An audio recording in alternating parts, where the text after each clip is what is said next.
সংবিধানের ৭৫তম বর্ষপূর্তি উপলক্ষে রাজ্যসভাতেও দুদিনের আলোচনা। রাজ্যসভায় সংবিধান বিষয়ক আলোচনা শুরু করেন অর্থমন্ত্রী নির্মলা সীতারামন। অন্যদিকে এরপরেই তীব্র আক্রমণ করেছেন কংগ্রেসের সাংসদ, কংগ্রেস সভাপতি মল্লিকার্জুন খাড়গে। কি বলেছেন তিনি সে বিষয়ে বিশদে জানবো। আমাদের সঙ্গে রয়েছেন আমাদের পলিটিক্যাল এডিটর আশিস চট্টোপাধ্যায়। আশিস দা, কি বলেছেন কংগ্রেসের সভাপতি তথা সাংসদ মল্লিকার্জুন খাড়গে? দেখো, মল্লিকার্জুন খাড়গে সাধারণভাবে একটু নরম, যেটাকে বলা হয় সফট স্পোকেন। সাধারণত তিনি খুব তীব্র আক্রমণে যান না, কিন্তু আজকে রাজ্যসভায় খাড়গের ভূমিকা ছিল তীব্র আক্রমণাত্মক। তিনি একটার পর একটা তথ্য দিয়ে প্রমাণ করেন যে বিজেপি বা তাদের নেতারা যা বলছে সেগুলো হচ্ছে মিথ্যে কথা। তিনি বলেন যে কংগ্রেস সম্পর্কে অভিযোগ করা হয় 1951 সালেই নাকি সংবিধান সংশোধন করা হয়েছিল, কিন্তু 1951 সালে কংগ্রেস সরকার ছিল না এবং তখন সংবিধান সভাই ছিল। তিনি বলেন যে প্রধানমন্ত্রী নিজে এবং তার দল সত্যি কথা বলেন কোথায়। তিনি মনে করিয়ে দেন যে এই প্রধানমন্ত্রী প্রথমবার প্রধানমন্ত্রী হওয়ার আগে প্রতিশ্রুতি দিয়েছিলেন যে প্রতিটি ভারতীয়ের অ্যাকাউন্টে 15 লক্ষ টাকা করে পৌঁছে দেওয়া হবে, বিদেশ থেকে কালো টাকা উদ্ধার করা হবে। এই সমস্ত প্রতিশ্রুতি তিনি দিয়েছিলেন।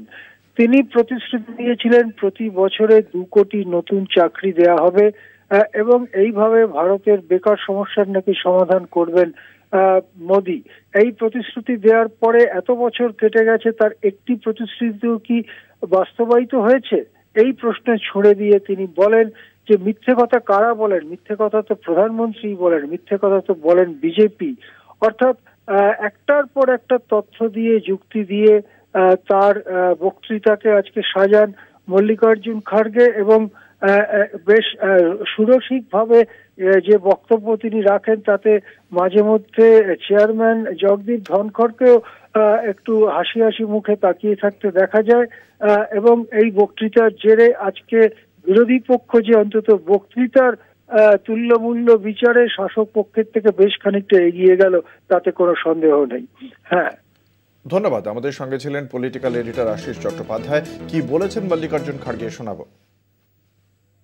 मिनिस्टर का स्पीच पढ़ा मैं, तो हमको सिखा रहे थे ये जुमले वाले हैं और ये झूठ बोलते हैं, ऐसा बोल के उन्होंने, अरे भाई झूठ नंबर 1 तो आप ही है। 15 लाख दे तो बोले सर अभी इंतजार कर रहा है, नहीं मिल रहा है। हाँ, और वो लोगों को 2 करोड़ रोजगार देने का बात, वो झूठ है सच है? और किसानों को एमएसपी डबल करने का सर मिला? आपका मतलब असत्य, असत्य, झूठी डिलीटेड। देखो साहब, ये असत्य है, घोर असत्य है, घोर असत्य है।